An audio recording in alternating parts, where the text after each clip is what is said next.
সেমিফাইনালে কানাডাকে হারিয়ে প্রথম দল হিসেবে ফাইনালে আর্জেন্টিনা। ম্যাচ শেষে যা বললেন মেসি।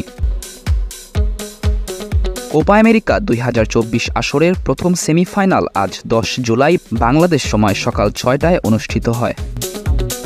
ম্যাচটিতে আলভারেজের 22 মিনিটের গোলে এবং মেসির 51 মিনিটের গোলে দুর্দান্ত এক জয় পায় আলবিসেলেস্তেরা।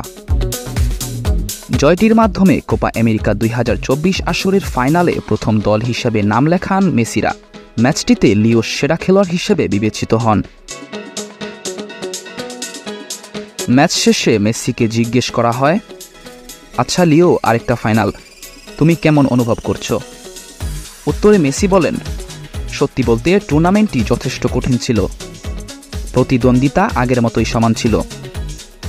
মেসি আরও বলেন, আজকের ম্যাচ সম্পর্কে বলতে গেলে খুবই খারাপ সারফেস, উচ্চ তাপমাত্রা যা খেলাকে কঠিন করে তোলে, আর কানাডা যথেষ্ট কঠিন প্রতিদ্বন্দ্বী, যার ফলে আমরা আমাদের সেরাটা দিয়ে খেলেছি এবং আমরা পেরেছি। অনেক আনন্দ হচ্ছে।